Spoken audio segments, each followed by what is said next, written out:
Hey, Stillwater. Welcome to episode 38 of the Still Connect podcast, the show all about our amazing town, Stillwater, Oklahoma. This is your spot to plug in, hear some great stories, and feel a little more connected to our amazing community and the people in it.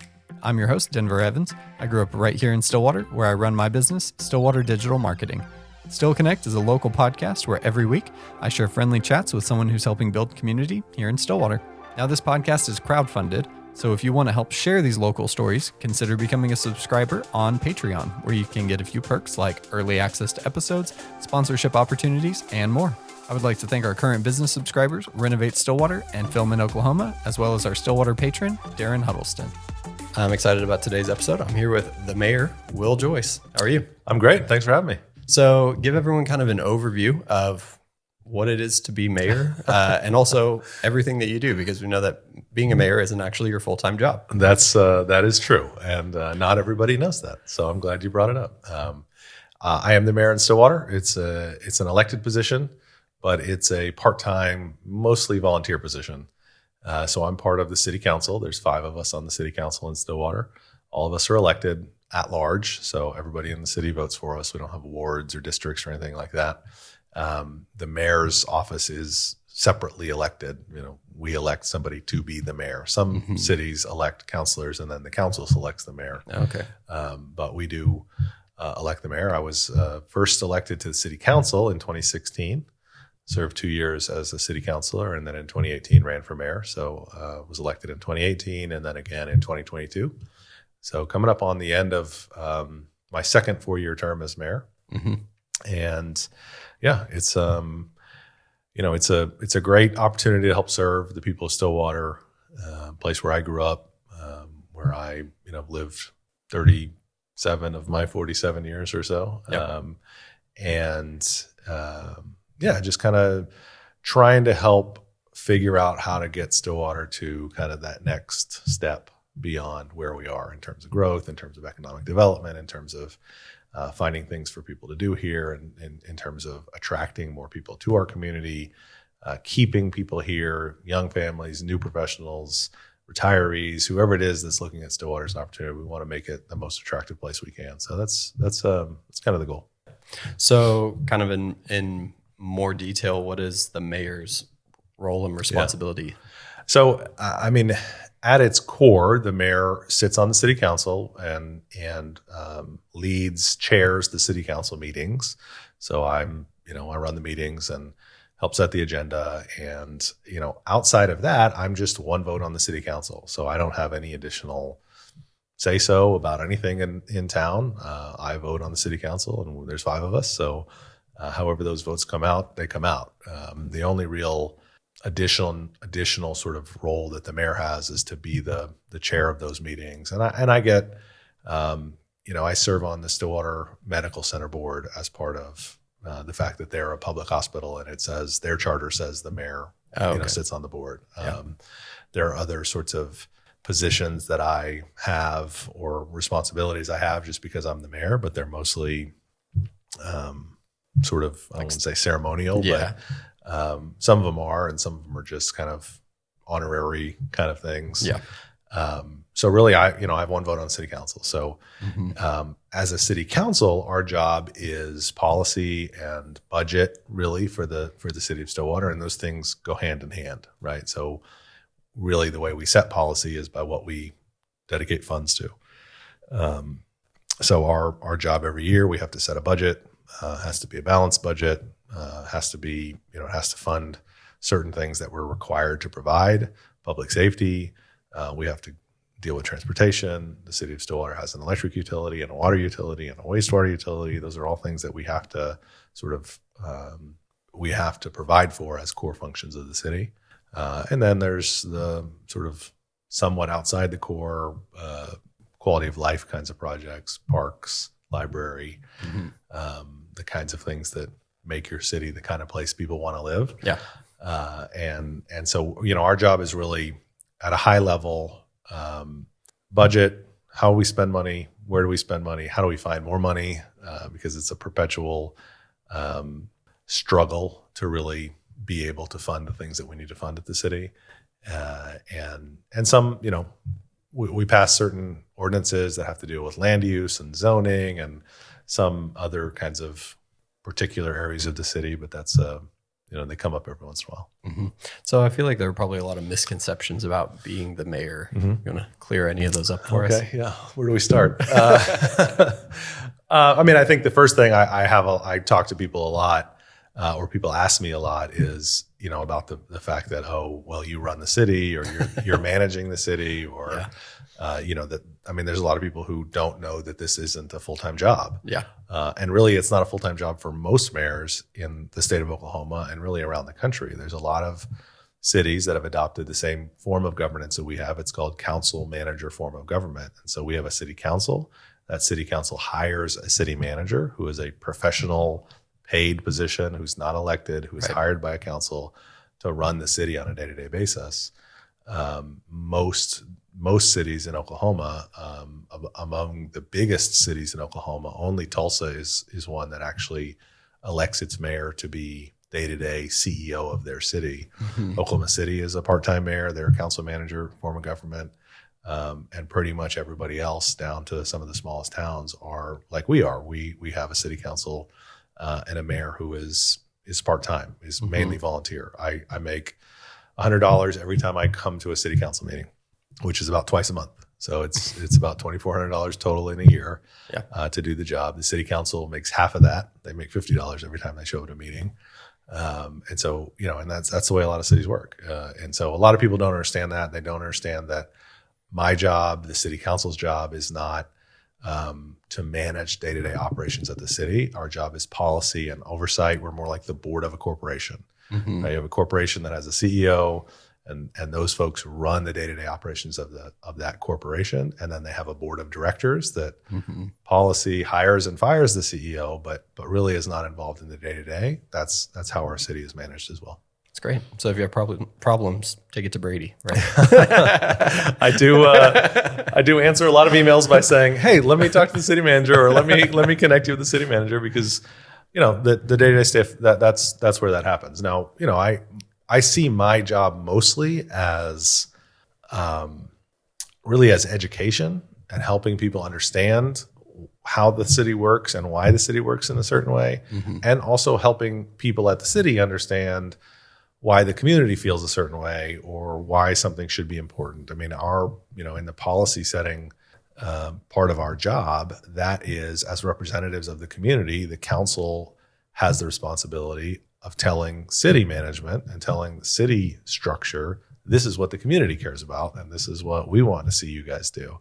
And so it's really almost a translation or interpretation job back and forth between the city staff and the city, sort of the day-to-day operations folks in the city and the community, and making sure those two groups understand each other. Well, and I imagine that can be pretty tricky, kind of going back and forth between the bureaucracy and people, and I mean, it can be.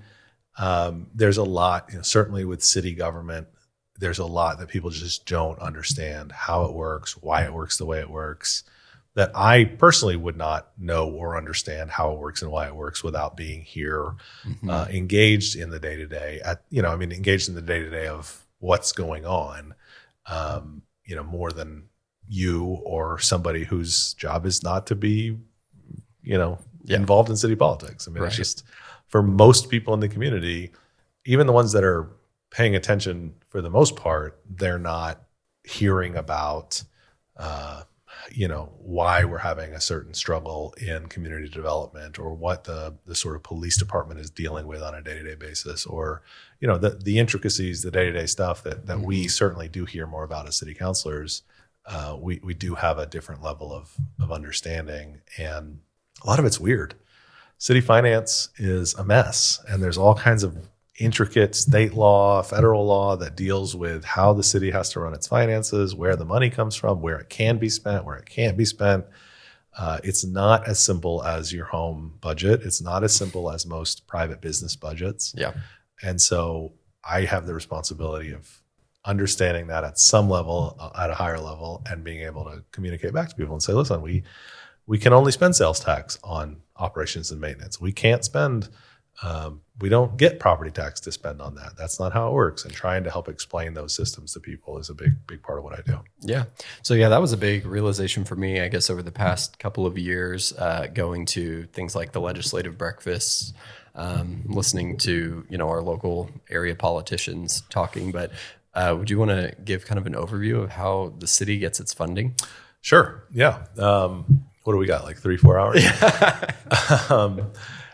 Oklahoma is the only state in the United States that forces cities to rely on sales tax revenue for its operational and maintenance budgets. So everything we spend on the city on what you'd consider day-to-day expenses has to come from sales tax or other fees, or for us also can come from utility revenue. And so what we can't do is have property tax funding that would go towards any of those operation and maintenance sorts of budgets. And so we are limited in that way. And again, we're the only state that has that kind of limitation, that kind of segregation of funding. So our budget is based off how many people buy things in Stillwater. Mm-hmm. And that goes to paying police officers, paying firefighters, city staff, day-to-day operations of the city, and non-capital expenditures all have to come out of that bucket of money. Mm-hmm. That's a challenge because sales tax is kind of a black box. It's fluid, right? It depends on... Changes a lot month to month. Yeah. It changes a lot year to year. Yeah. And most of the influences on how much sales tax we're able to collect are outside of our control. Right. We can encourage businesses. We try very hard to encourage businesses to locate in Stillwater. We want sales tax generating businesses to come here.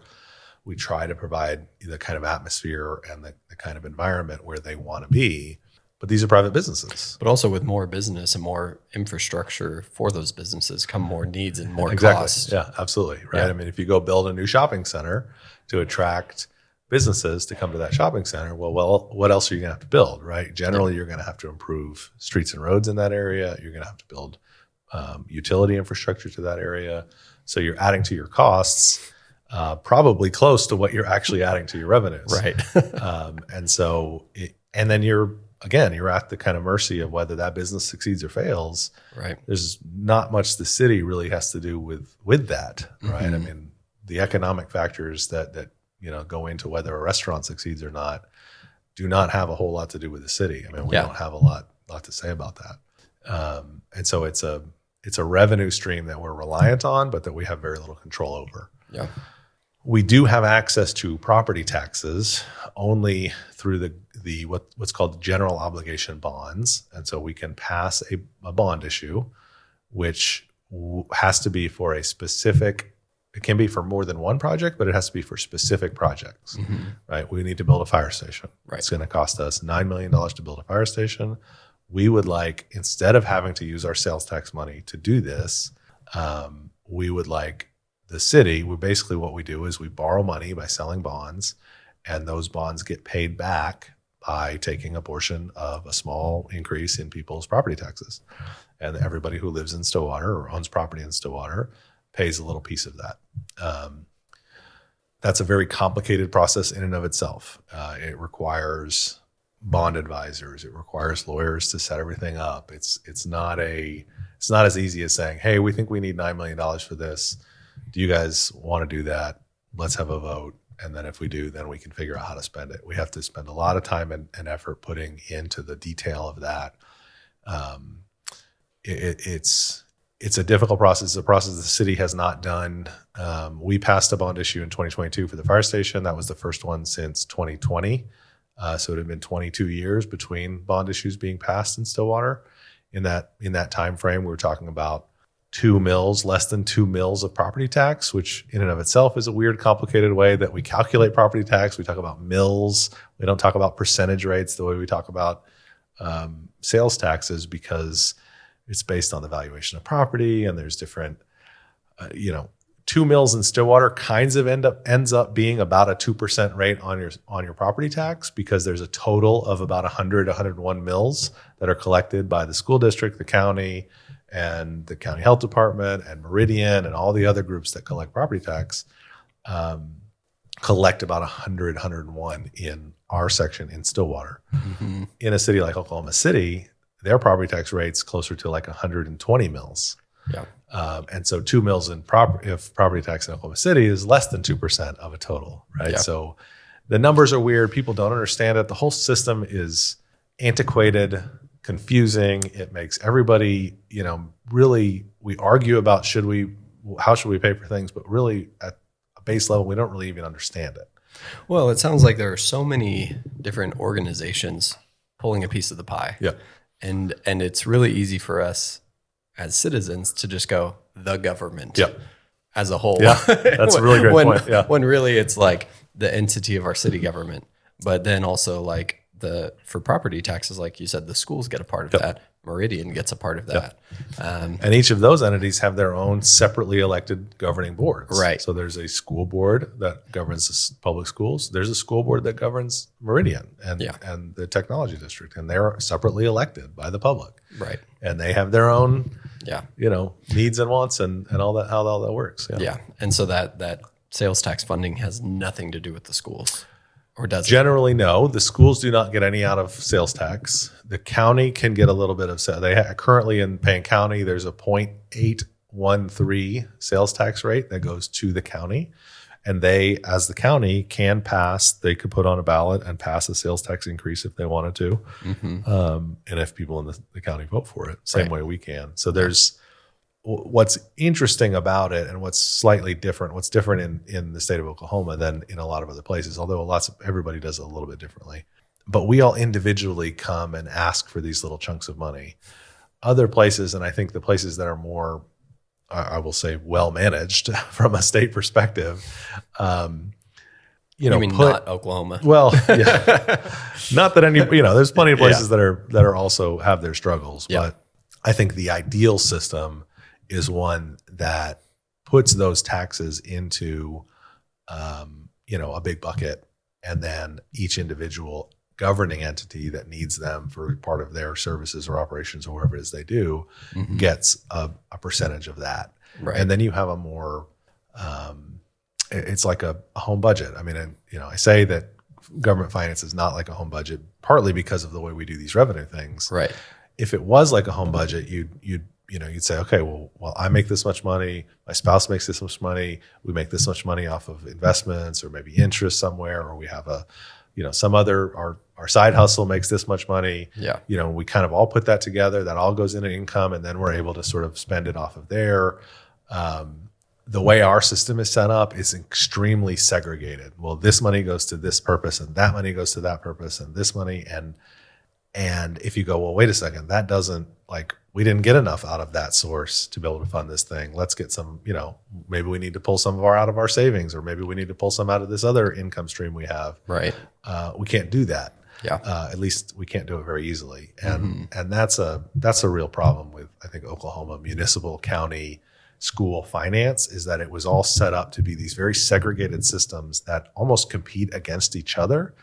And so we have to work really hard, and I think we've done a really good job here in Stillwater over the last several years of cooperatively working with our school district, with our folks at Meridian Technology, with our county, to try to figure out ways to say, how do we cooperate together to promote the common good for all of us, even though our base system makes it harder for us to do that than it really should. Yeah. Yeah. So what kind of strategies does the city implement in order to kind of overcome these hurdles? Is it having those conversations? Yeah, absolutely. So, some of the stuff we've done around tax incentives, when it comes to our downtown redevelopment plan, when it comes to projects like the USA Rare Earth Project, the data center project, have involved tax incentives, which are a collaborative effort, because we have to sit down with the other entities that collect portion of property taxes, and we have to talk to them about, hey, this is what we think this might do. This is how we think it will benefit the community, how it will benefit your organization. And it is much more of a collaborative, like we have representatives vote and say, we recommend this or we don't recommend it, and that sort of a thing. And so it allows us to kind of come together. And that's more project based for this specific project. We think we should collaborate, cooperate, and make this thing happen. And those have been successful by and large.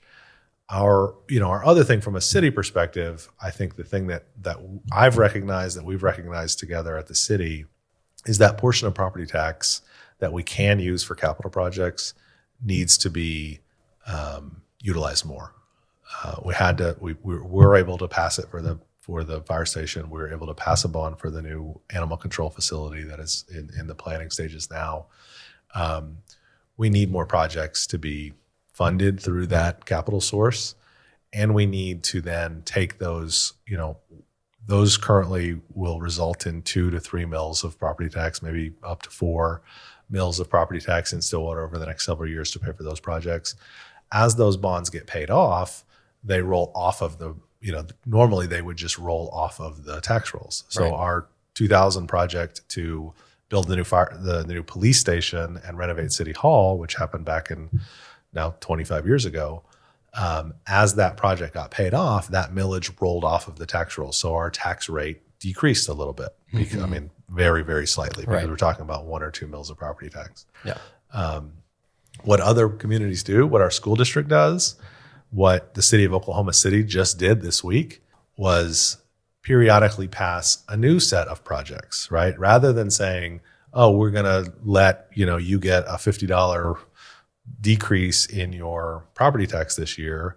Why don't you just keep giving us the same $50 you've been giving us? You just kind of and we're going to roll it into the next project, right? And so when the schools pass a bond issue, they always make clear, we're not increasing the millage rate. Your property tax rate is not changing. It's not going up. It's just, we're just keeping that same level of giving. Basically just a new campaign for a different project, same amount. And rolling it back into, now in Oklahoma City, the amount changes a lot because property values go up over time consistently. And that's one of the reasons property tax is a much better funding source for lots of things, is that it is much more consistently growing than sales tax. Sales tax fluctuates, again, with very little input from us. Property taxes generally are much more stable and actually do grow over time.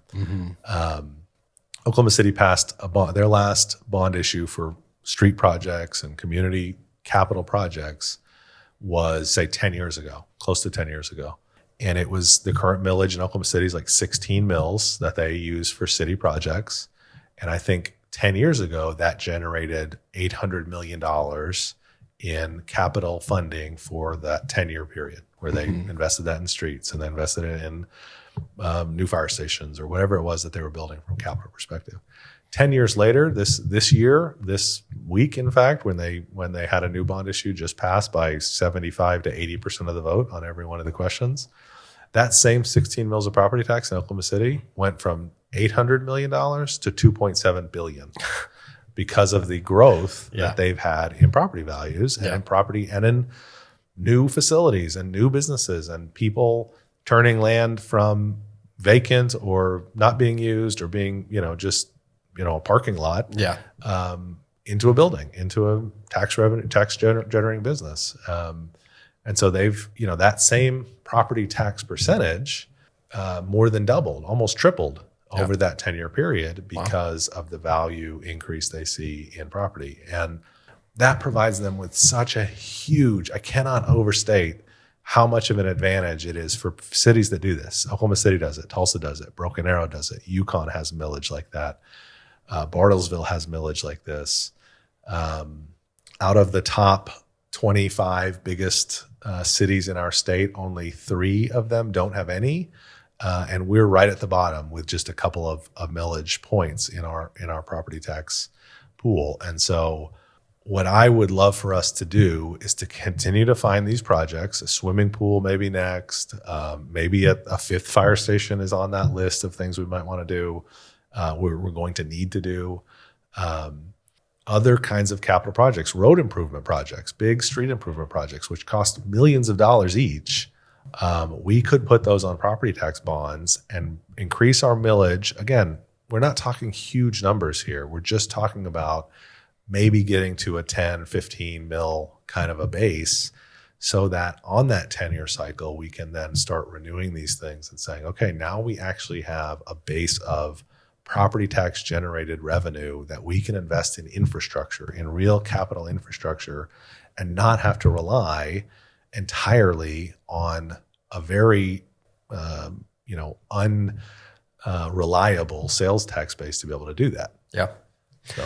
Yeah. I imagine there are a lot of factors that affect sales tax in Stillwater.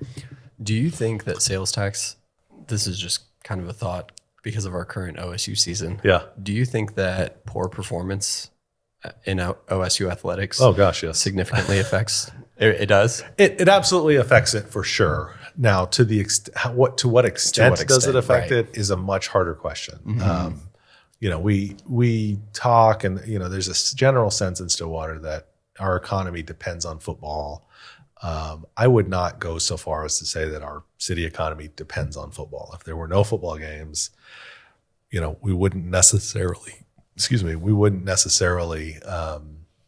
have this just debilitating loss in revenue. We would certainly feel it. And we do see changes when you don't have a full packed to the gills stadium for 6 or 7 games every year.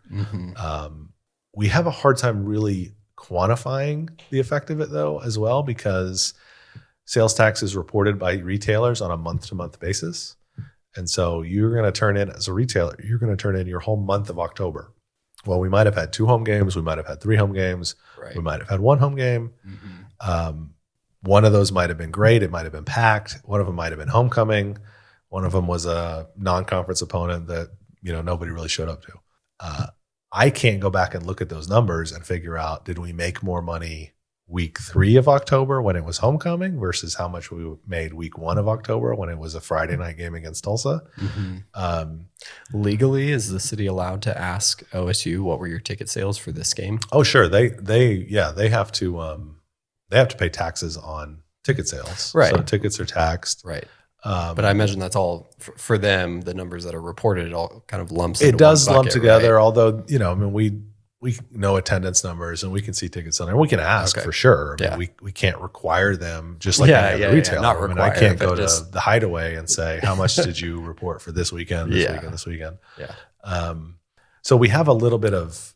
There's not enough granular data for us to really make good calculations of how much more impactful is homecoming this week than a regular home game, last week, or a non-conference game versus a conference game, or whatever it is. And so I will say that it makes a difference. I know it does, and there's certain businesses in our community for sure. Places that are OSU merchandise specific. Yeah. Restaurants and entertainment venues close to the campus that are certainly much more, they feel it one way or the other a whole lot more than the city might as a whole, right? Then Lowe's doesn't really probably see that big of a Lowe's fluctuation. doesn't sell less wood because now, I mean, they might. You got a lot fewer people who are going around doing home improvement projects when OSU's in town, but that's actually offsetting. Yeah. Right. So you actually might make less money in a football weekend than they would if there's none. And so that level of granularity in terms of figuring exactly how it affects us, we're just not. We don't have good data for. I know a lot of people were concerned last year about not having Bedlam anymore. Yeah. Just because having. Whether it's OU or some other team, but just having less teams that are in that really easy driving distance just means less people commuting to a game or something like that. Yeah, I think for sure at some level you don't have. I mean, Bedlam is special, right? It doesn't. The thing that makes the loss of Bedlam hard from an economic perspective is if we play Bedlam when we used to play it on Thanksgiving weekend, right? It would be kind of the last weekend of the year. It would be on Thanksgiving.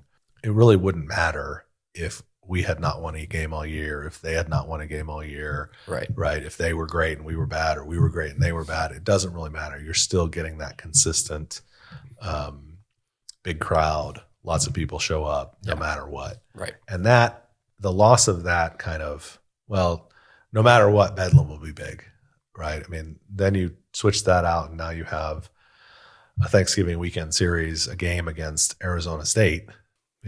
Whether they're good or we're bad or whatever, you just don't have the same draw to that game. If there's something else going on, or if we're not having a good season, or if they're terrible, and it's not going to be a competitive game, or we're both, whatever. Yeah.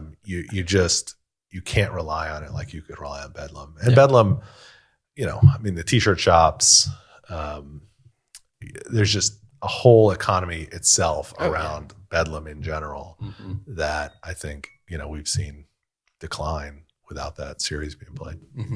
All right. So to kind of get to the end of the mayor talk so we can talk about fun stuff like Stillwater. Okay. We have a couple of listener questions. Everyone, if you want to submit questions, Patreon. So first question. Are you going to tell me who these are submitted by? This one is submitted by... You don't have to. Yeah. First question. They're all nice. They're all very nice. Actually, the first one starts with a compliment. Oh, so yeah.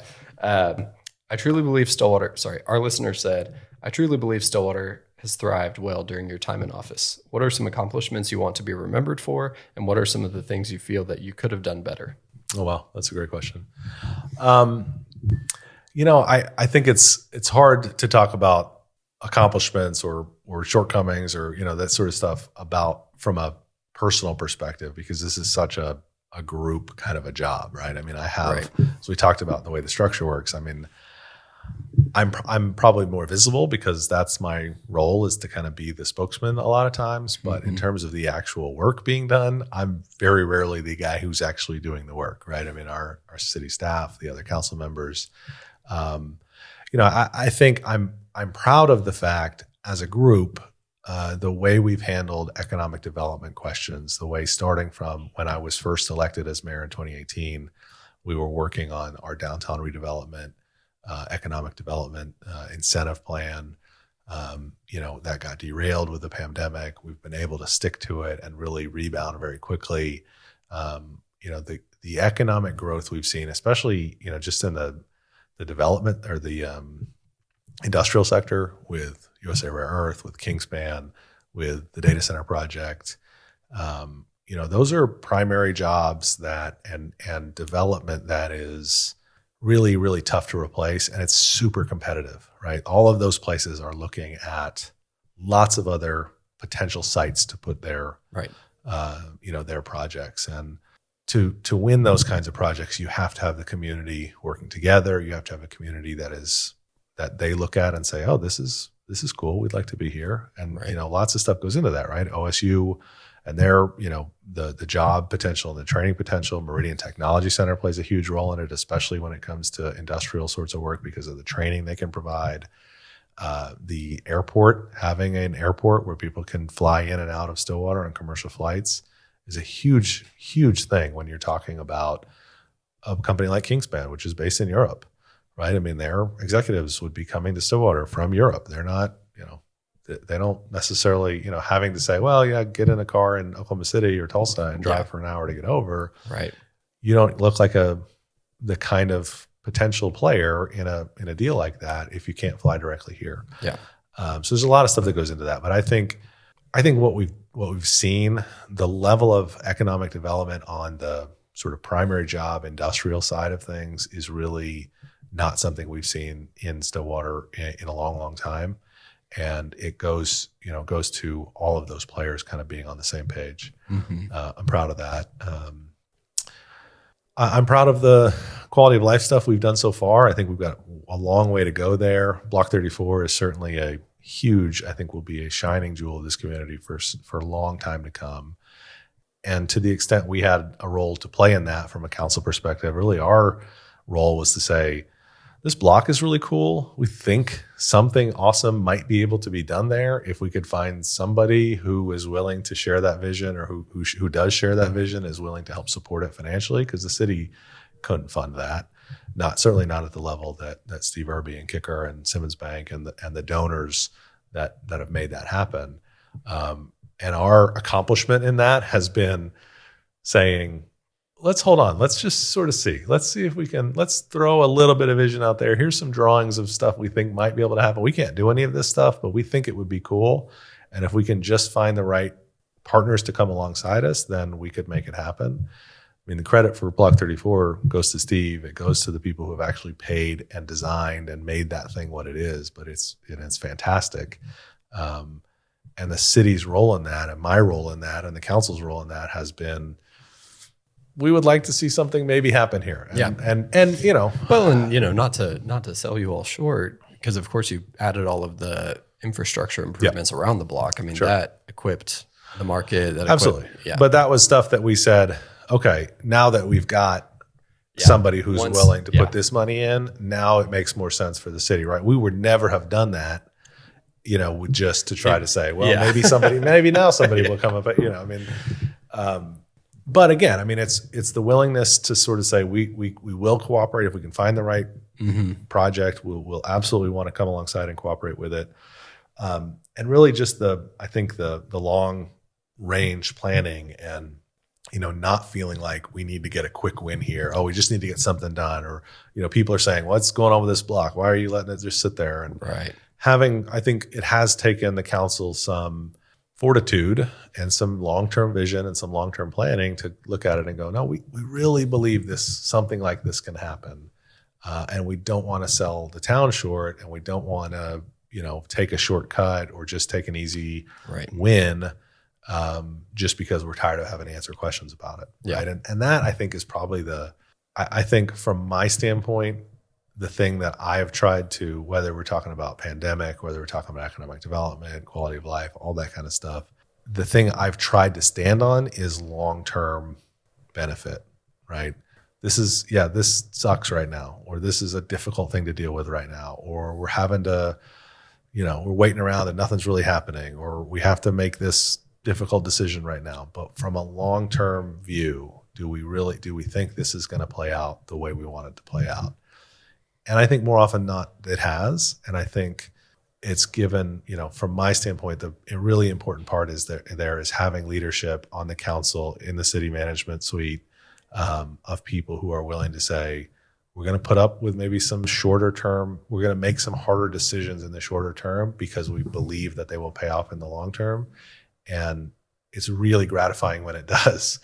Not that every one of them has, right? I mean, we've had plenty of things. I mean, you asked about, you know, what are some of the disappointments, right? I mean, I think when we first put together the downtown redevelopment TIF, we had a beautiful Warren Theater development that was drawn up and ready to go. I mean, it was movie theater, mixed use. It was going to be really, really cool right there on between catty corner from where Block 34 is now, right? With still the plan of, we want to leave that Block 34 block open. Maybe this will, that what we have on Block 34 would have happened with a really nice urban theater, you know, right catty corner from it. Was really excited about that project. And then the pandemic happened and movie theaters sort of went away for several years. And, you know, I'm glad that we didn't get farther into that project before the pandemic. But I mean, I think that would have been great. We're still working on a conference center kind of project, conference center hotel. Really hopeful that will happen. I'm disappointed we haven't been able to make that happen. The Boomer Lake Station project, I thought, had great potential. Still great potential out there, but we haven't been able to get that one across the finish line. So there's some of those that you just, you know, you look at and you go, well, I wish we could have made that happen. But we're still putting ourselves in a position where good things can happen. That's great. All right. So our next question is, if you could have a magic wand, what is something you would change or create that would prove too difficult to do through normal channels or processes that you think would be great for Stillwater? If you could just... Oh, wow. That's good. I think it's a tough one to pick. There's a lot of things, I think. I'll go with two of them. I mean, one is what we were talking about earlier with funding, right? I think that the difficult work of figuring out how to better fund cities throughout our state, it's almost an impossible problem to solve because there's just way too much heavy lifting that's going to have to happen. I participated in an interim study at the legislature, the Senate, just a couple weeks ago, and there's just that's going to be a tough problem to solve. A magic wand would be very, very useful when it comes to, and again, it's not a matter of we need more tax money or trying to like raise, you know, higher taxes. It's just a matter of how do we better use and distribute the different revenue sources we have, and that a magic wand would be really helpful there. I think the other thing I would say is, how do I put this? How do I put this on the record? I guess is the, we have a lot of property in Stillwater that's underutilized. There's a lot of property in this community that,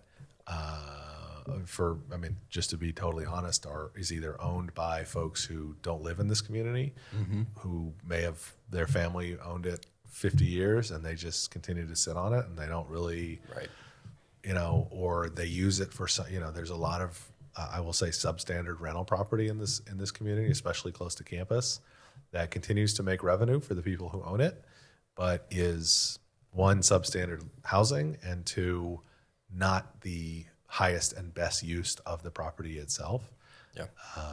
And I would love to be able to just help certain folks understand how, it would be better for them probably and for the rest of the community if we could figure out how to flip some of this property into better use for our community, to either take it from it's sitting vacant or, it's a substandard rental house or apartment or whatever, and say, man, there are people who are willing and able and ready to turn that into something that will be a better economic driver for our community, be a better economic driver for whoever owns the property, and overall improve the community. And it's tough to convince people that they need to maybe move on or do something else, or willing to invest a little bit of short-term capital for long-term gain. But yeah, that's a magic wand would help there. That would be nice. I feel like I've had this conversation a few times, kind of often on the podcast, but people talking about how a lot of vacant properties in Stillwater are just basically for rent or just listed so high. Yeah. So that pretty much the only group that might come in to utilize it is a chain. Yeah. And it's difficult for us to grow local businesses, local entrepreneurs to find opportunities because, everything's listed just unbelievably out of their price range. Stillwater is on an island to some extent, right? I mean, if you were talking about a suburb of Oklahoma City or Tulsa, where a business owner could say, you want that much money for that storefront? Well, I'll just go 2 miles or 4 miles or 6 miles over here, and I'll go to another little business district and I'll get a spot there cheaper. We don't have that level of competition, in a lot of ways, right? If you want to have a storefront in Stillwater, you don't have the money options. There are like a few places. Right. Yeah.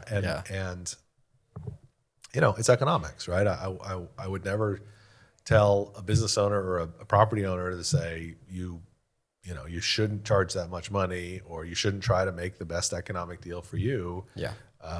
That's their job, or that's why they own property. But I don't understand the idea that I'm willing to let it sit vacant and make zero money for out like of it years, rather than years. saying, I could just drop my price a little bit and get somebody in there and do better, right? Yeah. I do, and then raise it over time. and then yes, I mean, I think it's the catch-22 of what we see downtown right now. With there's some new development, but honestly, what you're seeing is some redevelopment of totally vacant sort of structures, or stuff that's got to be totally rehabilitated. When there's stuff that's ready to go and is turnkey ready, but it's sitting vacant because the prices are too high. But the prices are high because they're looking and saying, hey, there's all this new stuff down here. There's people down here. There's business. There's activity. And so, my rent should go up. And it's a catch-22, right? I mean, that's what we want. I mean, we want property values to go up. We want rents to go up. We want it to be more economically beneficial for everybody involved. But if you do that too quick and not in line with the market, then they just sit there vacant. And that is a difficult thing to see. Like just, when you don't less have than enough the economic competition. use.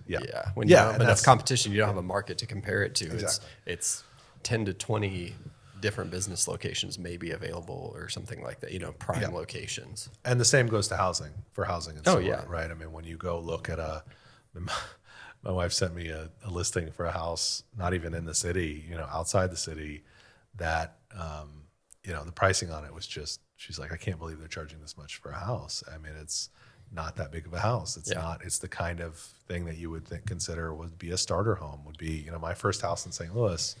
When I got out of law school and we lived up there, I bought a old small house in an old neighborhood, and it was affordable for somebody who literally didn't even have a job yet, and my wife was teaching school, and you can't do that in Stillwater. I mean, if you're coming out right out of school and you've got a couple of entry level jobs, there's almost nothing you can afford, and it's because the rental market, the short term rental market, makes those properties valuable for investors. And I mean, I get it. I don't have anything bad to say about people who say, hey, I'm willing to pay $250,000 for that house because I know I can rent it for $1,200, $1,500 a month, or I can get $900 a weekend for it on the short-term market. It's economics, and it's free market economics, and that's the world we live in. And I get it, but at the same time, we've got to provide more stock of all of this stuff so that we've got some competition where people can say, hey, yeah, that's fine. Charge a lot of money for that one, but this one needs to be available for people to afford. Yeah. When my wife and I were buying in spring of 22, there were like 20 houses on the market in our price range, and most of them were severely overpriced. We'll call them fixer-uppers to be polite. They were a little bit beyond a fixer-upper. I don't doubt it. Yeah. We lucked out. My wife was like, yeah, I wish we could, find a house like that one I rented back when I was in college. And I was like, at this point, let's just get in touch with your landlord and just ask if she'll just sell it straight to us. And it worked out. We were under contract in like 2 days. That's great. Yeah, it worked out. But it was, and we worked with a real estate agent, and we actually work for a real estate broker here in town doing their marketing. And so, we see like literally every listing that comes through their office, and it's crazy just the difference in the last 5 years. And I mean, honestly, we've got hundreds of houses under construction, recently constructed, soon to be constructed in Stillwater, and it almost doesn't seem to make a difference. I mean, the capacity I think we have for new homes to be built before we actually start to see it affect basically we're so undersupplied. I think we have to supply 1,000 or more new homes to get that to balance out a little bit, where there's more supply and the prices have to start to come down. It's a catch-22, right? Because you want to live in a town that has good property values. You want to live in a town that is in demand, where people want to be. I mean, if we were sitting there having this conversation of how do we get rid of some of this housing, right? We've got too much stuff and it's depressing rents, and people are struggling to be able to sell a house when they need to, and that's another problem, right? I mean, certainly don't want to be on that side of it, but we are not anywhere near the equilibrium right now, and we got to find that equilibrium. Yeah. So let's take it back to the beginning. All right. You grew up in Stillwater? I did. What was it like? Gosh, it was great. I loved being a kid in Stillwater up until 16, right? then you're like, okay, I got to go somewhere else. No, I moved here I was 2. My parents were both in the Army right out of high school. They met and got married in the Army when they were both stationed in Germany. They came back to Oklahoma. My dad came back to Oklahoma. My mom's from New England, but he was a diesel mechanic in Tulsa for a couple of years after the Army, and then decided, I got free education with the GI Bill, and decided to come to Stillwater and get an engineering degree. So my brother and I were 2 and 4-ish, lived on campus, married student housing, what they now call, I guess, graduate family housing or something else. But that building's still there over there on off of McElroy in north side of campus, and then lived just off of 12th Street down on Stanley after they got out of school. And spent my whole childhood here. Graduated from Stillwater High, and then went to OSU right after high school. So it wasn't until 2001 when I graduated from college that we moved away and spent 10 years in St. Louis. Cool. So what brought you back? A little bit of family, right? We had 4 kids in St. Louis. We have 4 kids. They were all born up there, and my wife's parents were still here in town. My parents had moved to Little Rock at that point, but we're still very connected and hanging around in Stillwater. And wanted to be closer to them. Wanted to kind of be back here in more of a position to be able to care for our parents as they got older. We didn't really want to be really totally deeply rooted in St. Louis 10 or 15 years later if our parents needed assistance and then not be able to be here for them. The other thing is our oldest went to kindergarten in St. Louis. We lived in the suburbs at that point, and really good suburban school district in St. Louis. Nice facilities, good schools, great kindergarten teacher. Really liked her. But I think the thing that kind of caught my attention as we were, with a kid in school was this kindergarten teacher is really great, and I will never run into her in the shop in the grocery store, right?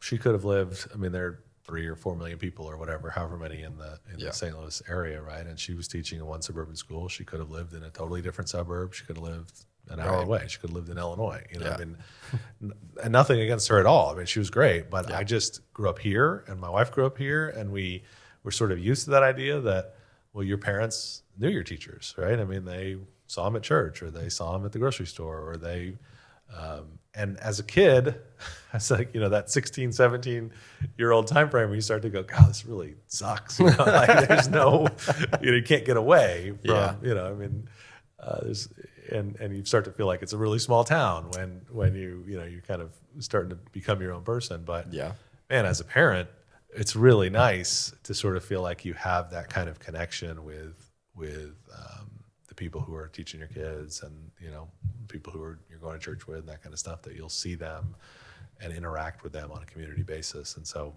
that was part of it too. I mean, we knew Stillwater had great schools. We had both gone to school here. We were very high on what Stillwater offered from a school perspective, and just that more community piece of it really played into it. That's great. So what did you do in St. Louis?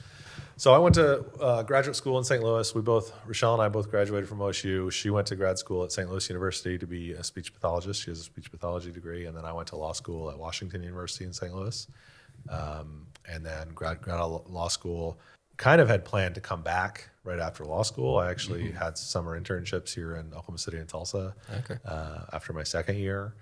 But we really loved St. Louis. We kind of connected, the 3 years that we were there during school, and had a good church home there, and really made some really good friends. And the opportunities that I saw in Oklahoma weren't that great anyway. And so we kind of just decided, let's figure out if we can just stay here. So I ended up getting a job in St. Louis after graduation, and practiced law with kind of a big commercial law firm for 4.5 years or so after law school.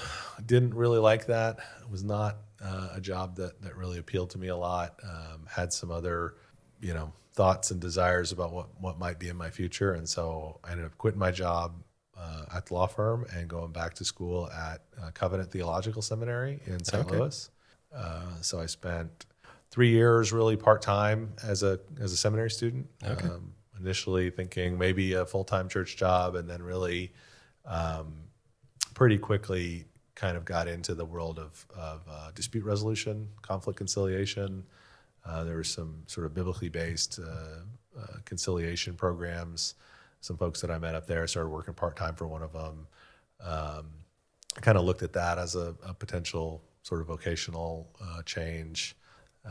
Figured out pretty quick that people in conflict, whether they're churches or people who want to use a biblical approach rather than a secular legal approach, doesn't really change a whole lot about my job. Not necessarily a better situation just because they want to approach it from a different standard. Yeah.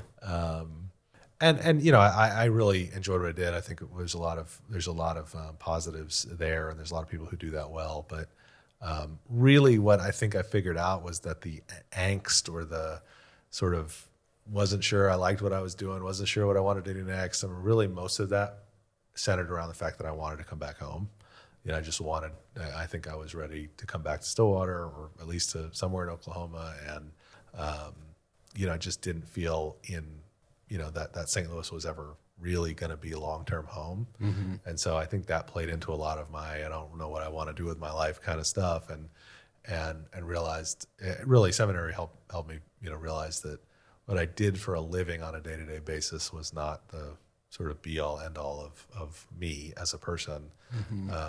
And kind of helped me recenter a little bit of where my focus was. And really that, like I said, that ambiguity for me was solved by saying, let's move back to Stillwater. I think I'll be happier there. And that has definitely proven to be the case.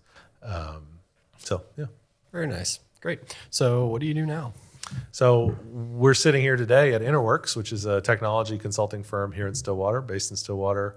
I am the general counsel here, so my job is to be their lawyer. I really like being a lawyer for one client. It's a better pace for me, or better. I like my client. I trust them. I believe in what they do, and it's really it's good for me to be able to help advise a client that I am excited about helping. We have clients all over the world. We have offices all over the world, Europe and Australia, as well as all over the U.S. And so we work with a lot of big technology, or we work with a lot of big corporate clients all over the place. And I negotiate contracts and deal with legal issues at our company. Very nice. All right. Any final thoughts about Stillwater? What do you love about Stillwater? I am really, I'm thankful every day that we came back, because I've loved raising my kids here. We came back, we had 4 kids under 6. At this point, my youngest is 14. I've got 3 kids in high school, one that's graduated and is in college. And I think we made absolutely the right choice to come back here and raise our kids and be part of this community. And I think, part of what drives me to do what I do on the municipal side is the fact that I do believe this place is a great place for people to live and to raise a family, to have a career, to, just be part of a community. It's got a great mix of things, of amenities you can't find at towns this size, with what we have through the university, with the McKnight Center, with what we're building on Block 34, with, just things that are outside of what you would maybe expect from a town this size, but also has the community that you would expect from, a smaller city. And so I think it's the best of both worlds. And I'm really happy and proud to be a part of making that helping continue, Stillwater's sort of potential and growth there. And just happy to be here. Awesome. You going for a 3rd term? Yeah, probably. Awesome. Cool. All right. Well, we're looking forward to it. Thank you for your time. Thanks, Devin. Thanks for tuning in to Still Connect. I hope you enjoyed that conversation with Will. Be sure to follow the podcast on social media for highlights, updates, and more. And be sure to share the podcast with all of your Stillwater friends as well, so that we can grow the podcast and our community. If you love hearing Stillwater stories come to life, I would really appreciate your support on Patreon. For a subscription starting at as little as $5 a month, you can help grow the podcast, plus get early access to episodes, behind-the-scenes looks, and a shout-out on the show. Higher tiers let you submit questions for upcoming guests, receive podcast merch, and even appear on an episode yourself. Every bit of support helps grow this community and helps keep local stories front and center. Together, we can keep Stillwater connected, one conversation at a time. Speaking of which, I would like to thank our current business subscribers, Renovate Stillwater, Film in Oklahoma, and our Stillwater patron, Darren Huddleston. And remember, we all need community. So even when life gets busy, make sure you still connect.